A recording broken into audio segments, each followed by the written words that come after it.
So next பார்த்தீங்க அப்படின்னா இன்னைக்குள்ள கரண்ட் அஃபேர்ஸ்லேருந்து கொஞ்சம் கொஸ்டின்ஸ் பார்க்கலாம். ஜப்பானில் நடைபெற்ற டெஸ்ட் லிஃபிங்ஸுக்கான போட்டியில் 25 மீட்டர் பிஸ்டல் ஆடவர் தனிநபர் பிரிவில் தங்கம் வென்றவர் யார்? ஸோ இதற்கான சரியான பதில் பார்த்தீங்க அப்படின்னா இந்தியாவை சேர்ந்த அபினவ் தேஷ்லால் தான் தங்க பதக்கத்தை வந்து பெற்றிருப்பார். நெக்ஸ்ட் பார்த்தீங்க அப்படின்னா எந்த அரசியலமைப்பு சரத்து உச்ச நீதிமன்ற தலைமை நீதிபதி பதவியேற்பை பற்றி கூறுகிறது? ஸோ இதற்கான சரியான பதில் வந்து ஆன்சர் டி 124. ஸோ 124ல் இருக்கக்கூடிய கிளாஸ் 2 தான் இதனுடைய அந்த டீட்டெயில்ஸை வந்து சொல்லுது. ஸோ சுப்ரீம் கோர்ட் நீதிபதி மற்றும் நீதிபதிகளின் அந்த ரிட்டையர்ட்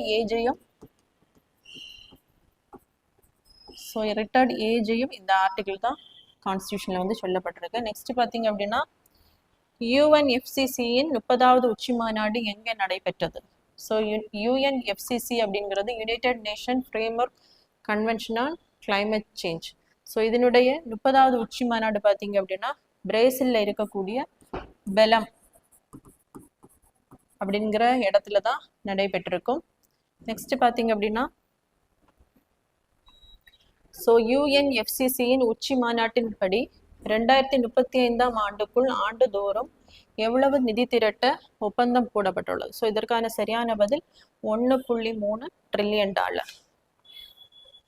தமிழ் புதல்வன் திட்டம் எந்த மாணவர்களுக்கு வழங்கப்படுகிறது? ஸோ இது பார்த்தீங்க அப்படின்னா அரசு பள்ளியில் அரசு மற்றும் அரசு உதவி பெறும் பள்ளியில் தமிழ் வழியில் பயின்ற மாணவர்களுக்கு தான் இந்த தமிழ் புதல்வன் திட்டமானது வழங்கப்படுகிறது.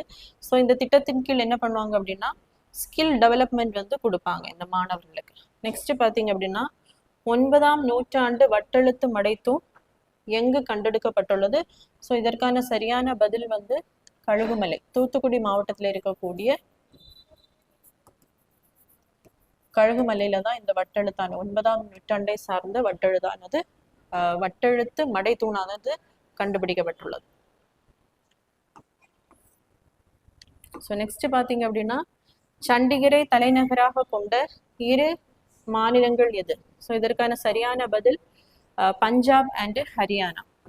ஸோ 1966ஆம் ஆண்டு தான் பஞ்சாப் ரீஆர்கனைசேஷன் ஆக்ட் கொண்டு வந்திருப்பாங்க.